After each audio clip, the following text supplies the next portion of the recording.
Hello दोस्तों, नमस्कार। कैसे हैं आप सब? आशा करते हैं कि आप सब स्वस्थ होंगे, मस्त होंगे, व्यस्त होंगे और ज़बरदस्त भी होंगे। चलिए, आज फिर एक बार मैं अशोक सर आपके समक्ष प्रस्तुत हूँ लेकर आज का नया क्लास। चलिए, बहुत सारे छात्र जो हमारे हैं उनका ये कहना था कि कक्षा 9वीं और 10वीं के लिए ही आप वीडियो बनाते हैं, तो कुछ ऐसा बनाइए जो सबके लिए उपयोगी हो। तो इस बात को ध्यान में रखकर आज की ये वीडियो मैंने बनाई है। आज की ये वीडियो कक्षा 6 से लेकर यानी ग्रेड 6 से लेकर ग्रेड 10 तक के सभी छात्र इस वीडियो को देख सकते हैं।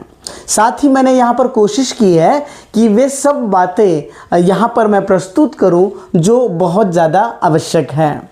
तो इसलिए ये केवल CBSE बोर्ड के लिए कक्षा उपयोगी नहीं है, तो ये आज की तासिका CBSE के साथ साथ आपका स्टेट बोर्ड हो, ICSE बोर्ड हो या फिर कोई भी बोर्ड हो, हर एक बोर्ड में हिंदी व्याकरण पाठ में यह व्याकरण पाठ पढ़ाया जाता है या फिर इसका अध्ययन किया जाता है। बिना इन वाक्य प्रकारों के, बिना इस पाठ के कोई भी हिंदी व्याकरण कभी भी परिपूर्ण नहीं हो सकता। और इसीलिए मैंने आज इस बात को समझकर क्या किया, आपके समक्ष यह पाठ लेकर आया हूँ।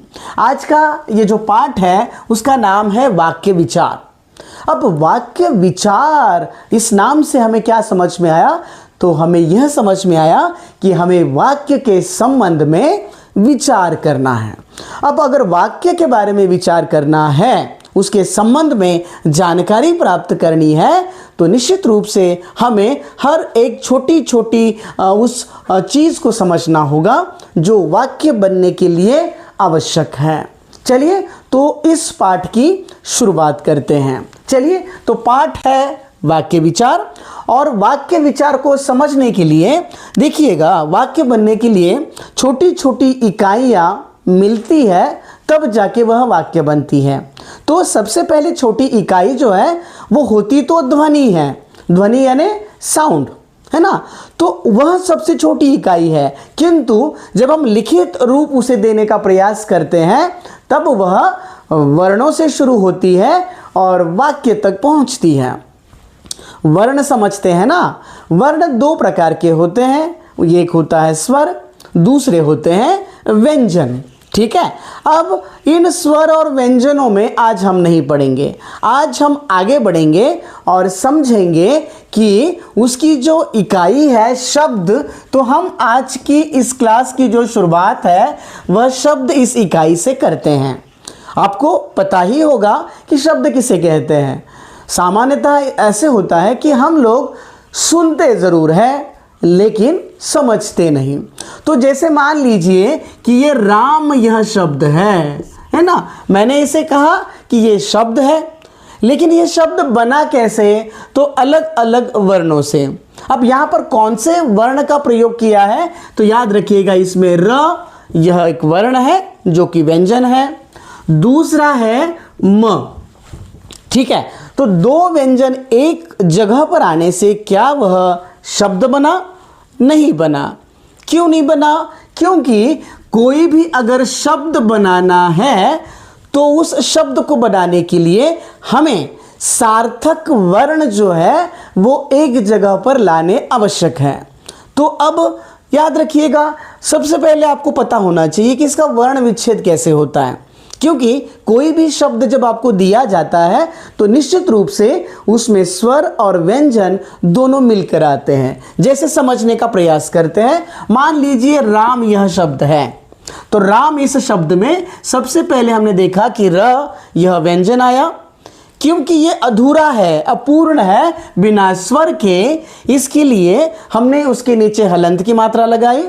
ओके, हलंत के बाद यहाँ पर राम है ना, तो र के बाद जो साउंड, जो स्वर यहाँ पर दिया गया है वह है आ। ठीक है, क्या आ के नीचे हलंत लगाना जरूरी है? जी नहीं, क्योंकि स्वर अपने आप में परिपूर्ण होते हैं, व्यंजन हमेशा अधूरे होते हैं, उन्हें स्वर की सहायता चाहिए। ठीक है, तो ये र से बना रा। अब दूसरा जो वर्ण था, जो व्यंजन था, वह था म। क्या म कहने से वह पूर्ण व्यंजन कहलाया? जी नहीं, बिल्कुल। यहाँ पर म भी एक अधूरा व्यंजन है जब तक उसमें स्वर नहीं मिलेगा। अब म, इसका जब हम उच्चारण करते हैं तो म में अ ये स्वर छुपा हुआ देखने को मिलता है। ओके, तो शब्द बनने का जो ये सिलसिला है वो कुछ इस प्रकार से है। अर्थात ये कि अगर आपको शब्द लिखना है या फिर शब्द बनाना है या फिर शब्द की परिभाषा बतानी है तो बहुत ही सरल तरीके से मैं आपको इसकी व्याख्या यहाँ पर बताता हूँ, इसकी परिभाषा यहाँ पर बताता हूँ। शब्द यानी क्या? सार्थक वर्णों का समूह। देखिएगा, मैं यहाँ पर परिभाषा लिख रहा हूँ, सार्थक वर्णों का समूह। ठीक है। अब सार्थक वर्ण यानी क्या? मैंने अभी आपको बताया कि जो वर्ण आप यहां पर लाते हो वे सार्थक यानी अर्थ के साथ या फिर अर्थपूर्ण होने चाहिए। थोड़ा आसान भाषा में समझाता हूं। मैं यहां पर कुछ शब्द लिखता हूं, ठीक है? आप शब्दों को देखिएगा तब आपको समझ में आएगा कि केवल वर्ण एक जगह पे आने से कोई शब्द नहीं बनता। देखिए, मैंने यहां पर एक शब्द लिखा कलम। मैंने क्या लिखा? कलम। अब जब मैं यहां पर कलम लिखता हूं उसके बाद वही वर्ण, उसका क्रम मैं यहां पर बदल देता हूं। मैं लिखता हूं मलक।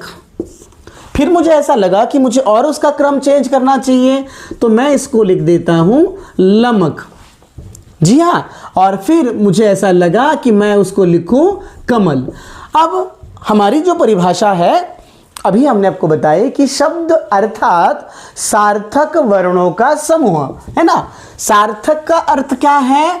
अर्थ के साथ। अर्थात ये कि अगर वो शब्द है तो उसका अर्थ होना चाहिए। अगर अर्थ है तो हमारे आंखों के समक्ष वह शब्द सुनने से वह छवि, वह प्रतिमा तैयार होनी चाहिए। चलिए देखते हैं। जब मैं कलम कहूं, क्योंकि कलम में क, ल, म ये तीन वर्ण हमें देखने को मिलते हैं। एक जगह पे आ गए, क्या शब्द बना? अगर अर्थपूर्ण है तो शब्द बना, अगर अर्थपूर्ण नहीं है तो हम ये इसको शब्द की श्रेणी में नहीं रख सकते। जब मैं कलम कहता हूं तो मेरे समक्ष एक प्रतिमा तैयार होती है, कलम अर्थात पेन। जी हाँ, तो कलम ये शब्द है कि नहीं है? यस, बिल्कुल है। अब यही शब्द मैंने क्या किया? इसका क्रम बदल दिया तो मलक। जब मैं मलक कहता हूं, देखिए वर्ण वही है जो थोड़ी देर पहले शब्द बना था, लेकिन ये अपने क्रम में नहीं है। ओके, और क्रम में नहीं है तो कोई अर्थ नहीं देते, और अगर कोई अर्थ नहीं देते तो ये शब्द नहीं हो सकता, इसलिए हम इसको शब्द नहीं कहेंगे। तीसरा देखते हैं, लमक। क्या लमक कहने से आपको कुछ पता चला, कुछ अर्थ समझ में आया? जी नहीं, ये भी शब्द नहीं है। अब मैं इसे कमल कहता हूं। जब मैं इसको कमल कहता हूं तो मेरी आंखों के सामने एक कमल की प्रतिमा तैयार होती है, अर्थात ये शब्द है। इससे हमें यह समझ में आया कि शब्द की परिभाषा फिर एक बार याद रखिएगा, हो सके तो मेरे पीछे बोला कीजिएगा। क्या है? कि सार्थक वर्णों का समूह शब्द कहलाता है। जी हाँ, एकदम उसको पक्का करना है, भूलना ही नहीं है। और कैसे, ये मैंने कुछ उदाहरणों के माध्यम से बताया। आशा करता हूं कि आपको शब्द समझ में आया होगा। अब अगर आपको शब्द समझ में आया है तो हम चलते हैं पद की तरफ। ओके, अब देखते हैं पद किसे कहते हैं। अब हमने थोड़ी देर पहले कलम यह शब्द देखा था। जी हाँ, फिर मुझे ऐसा लगा कि चलो एक और अर्थपूर्ण शब्द यहां पर लिख देता हूं, तो मैंने लिखा यहां पर राम। ठीक है, फिर मैंने लिखा गांव। ठीक है, फिर मैंने लिखा सीता।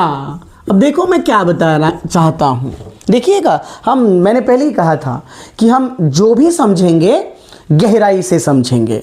अगर वह संकल्पना हमें समझनी है ना तो पूरी गहराई से उसको समझना। ठीक है, चलिए देखते हैं। अब हम शब्द समझ चुके हैं, शब्द यानी सार्थक वर्णों का समूह। अब ये क्या है? राम सार्थक शब्द है। चलिए, कलम सार्थक शब्द है, गांव बिल्कुल सार्थक शब्द है, और सीता भी सार्थक शब्द है। ठीक है, अब ये हो गए शब्द। अब अगर मुझे ऐसा लगा कि मुझे क्या करना चाहिए कि ये जो शब्द थे ना, इन शब्दों से मिलकर कुछ बनाना है, तो मैंने लिखा कि राम ने कलम से लिखा। जी हां, अब मैंने क्या लिखा? राम ने कलम से लिखा। जी हां, अब मुझे आपको समझाना क्या है कि पद किसे कहते हैं, है ना। तो याद रखिएगा, ये जब अकेले प्रयुक्त हुए, स्वतंत्र थे, तब ये थे शब्द, क्योंकि ये अर्थपूर्ण थे। अब यही शब्द यहां पर वाक्य में प्रयुक्त हुए, यानी वाक्य में इसका उपयोग किया गया, तब वे शब्द नहीं रहे, तो शब्द न बनकर वह वाक्य में अपनी भूमिका बनाने लगे। अब वाक्य में भूमिका कैसे बनती है? तो वाक्य में भूमिका बनती है, कभी वह उस वाक्य का कर्ता होगा, कभी वह उस वाक्य का कर्म होगा, कभी वह उस वाक्य की क्रिया भी हो सकती है। अर्थात ये शब्द तब तक शब्द थे जब तक अकेले थे। अब ये वाक्य में यूज किए गए, प्रयुक्त किए गए, तब वे शब्द नहीं रहे, तो शब्द की जगह वे बने पद। समझ में आ रहा है? अर्थात ये जब शब्द, देखिएगा परिभाषा को बड़े आसान तरीके से समझा रहा हूं। जब शब्द वाक्य में प्रयुक्त किए जाते हैं, तब वे पद कहलाते हैं। फिर एक बार मेरे पीछे आप बोलने का प्रयास कीजिएगा। शब्द जब वाक्य में प्रयुक्त किए जाते हैं, तब वे पद कहलाते हैं, है ना। तो क्या इस वाक्य में केवल राम ही पद है? नहीं, तो राम के साथ साथ कलम ये भी पद है, लिखा ये भी पद है, क्योंकि मैंने अभी कहा अगर वो पद है तो अपनी भूमिका निभाता है। कभी वो संज्ञा होगा, कभी सर्वनाम होगा, विशेषण होगा, क्रिया होगा, जो भी शब्दों के भेद है वह उनमें से कोई भी अपना रूप ले सकता है। ठीक है, तो इससे एक परिभाषा हमारी समझ में आ गई। याद रखिएगा, शब्द तब तक शब्द होते हैं जब तक वे अकेले प्रयुक्त किए जाए, लेकिन जब शब्द कहां पर प्रयुक्त किए जाए? वाक्य में प्रयुक्त किए जाए। शब्द जब वाक्य में प्रयुक्त हो, तब वे क्या कहलाते हैं? पद कहलाते हैं। आशा करता हूं कि शब्द और पद ये दो संकल्पनाएं समझ में आई होगी। ठीक है, अब आगे चलते हैं कि वाक्य किसे कहते हैं। जैसे हमने अभी यहां पर लिखा कि राम ने कलम से कविता लिखी। अब मैंने ये वाक्य लिखा है, ठीक है, राम ने कलम से कविता लिखी, है ना। देखो, कलम से कविता, है ना, इतना कुछ किया। अब मैंने इसको वाक्य कहा, ठीक है। अगर मैं इसे ऐसा लिखूं, क्या लिखा मैंने? मान लीजिएगा, कलम राम ने कविता लिखी। अगर मैंने ऐसा वाक्य लिखा, अब देखिएगा शब्द तो वही है ना, शब्द तो वही है, फिर भी मैं इसे वाक्य कहता हूं, इसे वाक्य नहीं कहता। क्यों बताएंगे आप? अरे बताइए, अगर आप बता सकते हैं तो बिल्कुल कमेंट बॉक्स का यूज कीजिए, वो आपके लिए है ना। ये वाक्य है, ये वाक्य नहीं है। क्यों? देखिए, सबसे पहले समझाते हैं, बिल्कुल समझाते हैं। अगर आप हिंदी प्रेमी अशोक चैनल देख रहे हैं तो यहाँ पे बस समझाने का ही काम होगा, जो आपको जिस भाषा में समझ में आए वही भाषा। ठीक है, चलिए, तो वाक्य अर्थात ये किसे कहते हैं? वाक्य बताइएगा। सार्थक, देखिएगा, कुछ लोग इसकी बड़ी साधारण सी व्याख्या बताते हैं। क्या बताते हैं? सार्थक शब्दों का समूह। सार्थक शब्दों का समूह, ठीक है, सार्थक शब्दों का समूह यानी हो गया वाक्य। लेकिन यहां पर तो सारे शब्द सार्थक हैं। देखिएगा, कलम सार्थक है, राम सार्थक है, कविता सार्थक है, लिखी भी सार्थक है। ठीक है ना। तो हर एक परिभाषा का हमें पोस्टमार्टम करना आना चाहिए कि अगर ऐसा है तो क्यों, अगर वैसा है तो क्यों। क्यों जिसको पूछना आया वह व्याकरण को बड़ा अच्छा समझ सकता है। ठीक है। तो यहां पर देखिएगा कि सार्थक शब्दों का समूह तो है, लेकिन मैं इस परिभाषा में कुछ शब्द वहां पर जोड़ना चाहूंगा।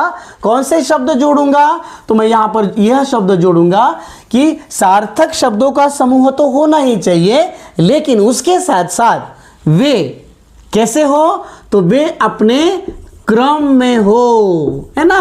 तो शब्दों का एक निश्चित क्रम होता है, ऑर्डर होता है ना। उस शब्द के बाद वह शब्द आए तभी वह अर्थ प्रकट करता है। कौन से शब्द के बाद कौन सा शब्द आए, व्याकरण के नियम हैं। ठीक है। तो वे अपने क्रम में होने चाहिए, ये हो गया। दूसरा ये, उसमें निकटता का संबंध भी होना चाहिए। निकटता यानी क्या? एक शब्द का दूसरे शब्द के साथ होने वाला संबंध। कोई भी शब्द कहीं पर भी हम रखें तो वह वाक्य नहीं हो सकता। इसलिए मैंने इस परिभाषा को थोड़ा उसमें कुछ और ऐड कर लिया कि सार्थक शब्दों का समूह जो क्रम में हो और जो निकटता प्रस्थापित करे उसे वाक्य कहते हैं। ओके, क्या कहा मैंने? सार्थक शब्दों का समूह जो क्रम में हो, जो निकटता प्रस्थापित करे और जो अपना निश्चित अर्थ प्रकट करे वह वाक्य कहलाता है। समझ में आया? वाक्य में कर्ता, कर्म, क्रिया आवश्यक है, बिल्कुल आवश्यक है। बिना कर्ता कर्म क्रिया के वाक्य नहीं हो सकता। करेक्ट है? थोड़ा सा सुधार। कौन सा? कर्ता, कर्म और क्रिया, इनसे भी वाक्य बनेगा और कर्ता क्रिया से भी वाक्य बनेगा। कर्म हो तो भी अर्थ प्रकट होता है, कभी कभी कर्म ना हो तो भी अर्थ प्रकट होता है। इसलिए इस बात को समझना। तो ये हो गया वाक्य का डेफिनेशन, दैट मीन्स उसकी परिभाषा। ठीक है। चलिए, यहां तक सब समझ में आ गया। शब्द यानी सार्थक वर्णों का समूह, पद यानी शब्द जब वाक्य में प्रयुक्त हो गए तब वे बन गए पद। फिर वाक्य किसे कहा? तो सार्थक शब्दों का समूह जो निश्चित क्रम में हो, निकटता प्रस्थापित करे और अपना अर्थ दे, वह वाक्य है। अब आते हैं एक बार इसमें थोड़ी सी बात यहां पर समझते हैं, क्योंकि हमारे वीडियो जो है वो बहुत लंबी हो जाएगी। हम इस टॉपिक को और भी आगे लेकर जाएंगे, लेकिन एक ही क्लास में इतना सब कुछ नहीं हो पाएगा, क्योंकि हमें समझना है। हमें केवल दिखाना नहीं है, ठीक है ना, कि हमने ये पढ़ा लिया, हमने ये समझ नहीं, हमें समझना है, वो भी गहराई के साथ। तो चलिए दोस्तों, आगे बढ़ते हैं और देखते हैं हमारा अगला मुद्दा, यानी अगला पॉइंट हमारा जो है उद्देश्य। अब उद्देश्य किसे कहते हैं समझना बहुत ज़रूरी है। जैसा कि हमने थोड़ी देर पहले आपको समझाया कि हर एक वाक्य में बहुत सारे सार्थक शब्द होते हैं। वे सार्थक शब्द अपने क्रम में होते हैं और जिसके कारण वे एक अर्थ प्रकट करते हैं। अब हमें देखना है कि उद्देश्य क्या होता है और उद्देश्य कैसे पहचाने। मान लीजिएगा कि वाक्य लिखा है कि राम गांव चला गया। अगर यह वाक्य है राम गांव चला गया, अगर यह वाक्य है तो हमें क्या करना पड़ेगा? तो हम इस वाक्य में उद्देश्य को कैसे समझें? तो पहले सबसे पहली बात यह है, याद रखिएगा, उद्देश्य हम किसको कहते हैं समझते हैं, फिर मैं आपको उदाहरण ठीक से लिखकर दिखाता हूं। तो उद्देश्य यानी जिसके बारे में बात कही जाए। देखिएगा, मैं फिर से बता रहा हूं कि उद्देश्य का अर्थ होता है जिसके बारे में बात कही जाए। ओके। दूसरा जो यहाँ पर मुद्दा आता है, जो संकल्पना हमें समझनी है, वह है विधेय। विधेय का मतलब होता है जो बात कही जाए। याद रखिएगा, उद्देश्य अर्थात जिसके बारे में कोई बात कही जाए, अर्थात जो उस वाक्य का कर्ता होगा वही इस वाक्य का उद्देश्य होगा। बिल्कुल वैसे जो उस वाक्य का कर्म या फिर जो उस वाक्य की क्रिया वह उस वाक्य का विधेय होगा। कैसे? उदाहरण के द्वारा समझते हैं। पहले ये दो शब्द बहुत ही ज़्यादा आवश्यक है, इसको नोट कीजिएगा कि उद्देश्य अर्थात जिसके बारे में बात कही जाए, विधेय अर्थात जो बात कही जाए। चलिए उदाहरण के द्वारा मैं इसे आपको समझाता हूं, ठीक है, तभी हम इसको आसानी से समझ सकते हैं। चलिए मान लीजिएगा कि बालक बहुत चंचल है।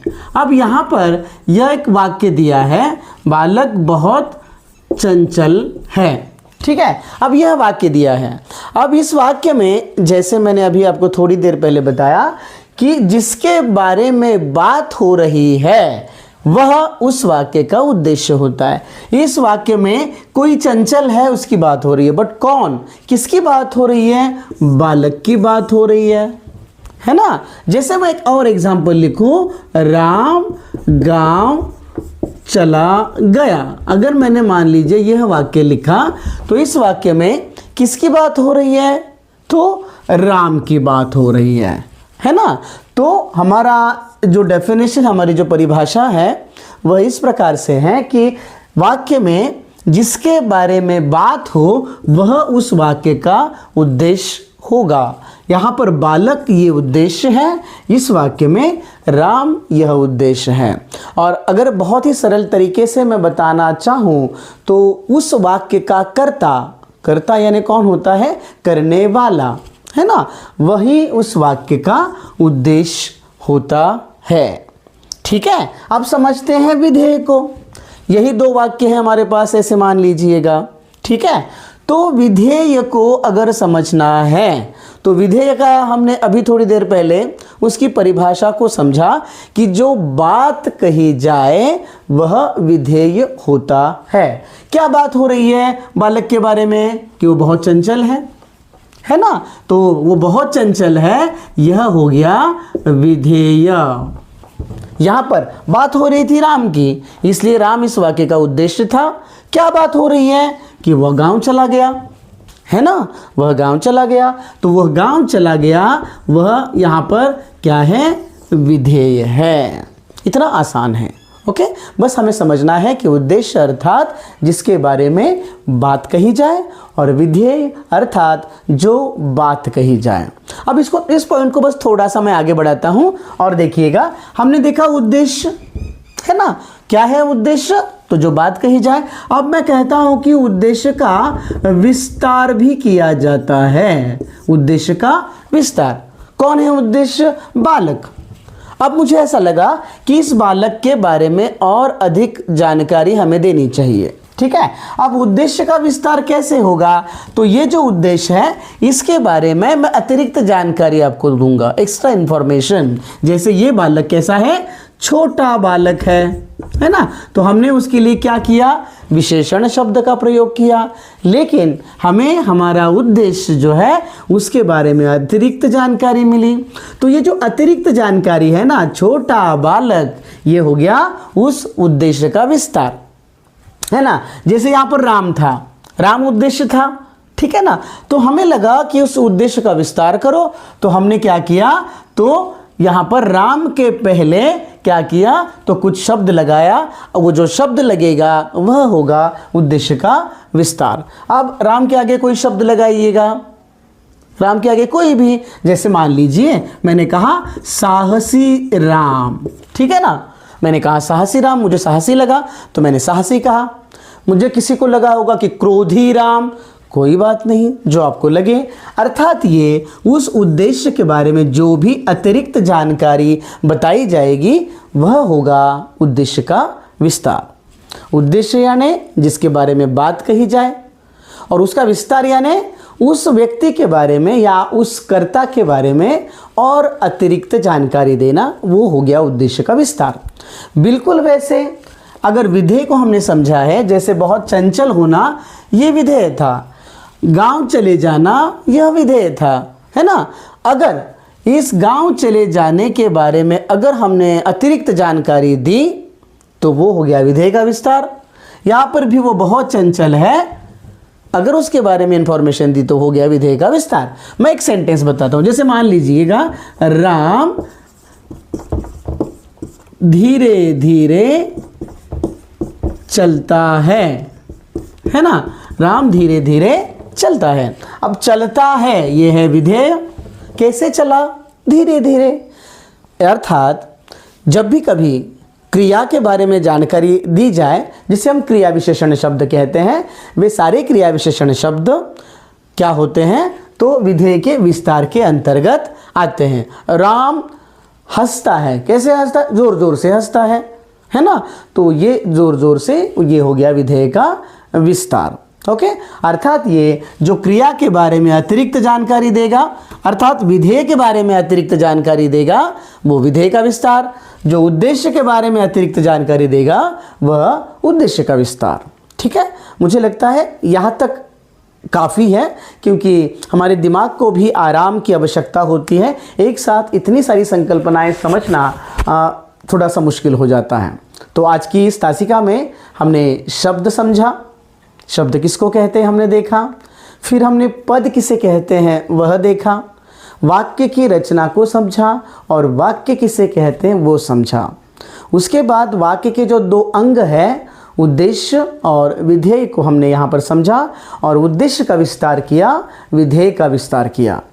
इसके बाद हम और भी यहाँ पर इस ग्रामर यानी व्याकरण पाठ में बहुत सारे और पॉइंट आ सकते हैं, जिसमें वाक्य के भेद जो अर्थ के आधार पर होते हैं और वो रचना के आधार पर भी होते हैं।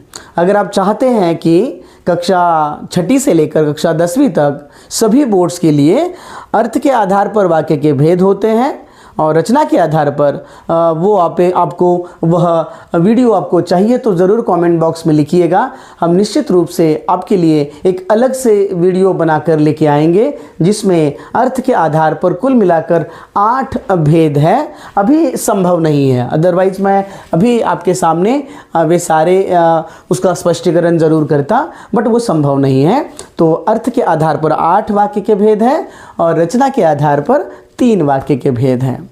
और मेरा उद्देश्य आप जानते ही है, केवल पूरा करना नहीं है, आपको समझाना मेरा उद्देश्य है। इसलिए उन 2 अंगों के साथ या फिर वो 2 जो रचना के आधार पर और अर्थ के आधार पर जो भेद है, मैं उनके साथ आपके सामने ज़रूर आऊँगा। लेकिन उसके लिए मुझे आपकी तरफ से थोड़ा सा प्रोत्साहन चाहिए कि आप कमेंट में लिखिए कि सर हमें ये वाला वीडियो ज़रूर चाहिए। तो निश्चित रूप से आपके लिए अगला वीडियो हम वो ज़रूर लेके आएंगे। ठीक है, तो मुझे लगता है कि आज के लिए बस इतना ही। क्लास अगर अच्छी लग रही है तो लाइक करो, शेयर करो और अपने दोस्तों को बताओ कि इस क्लास को हमें सब्सक्राइब भी करना है। आपको चैनल का नाम पता है ना, हिंदी प्रेमी अशोक। तो चलिए अगली एक नई क्लास के साथ हम आपके समक्ष फिर एक बार उपस्थित होंगे, लेकिन तब तक के लिए नमस्कार।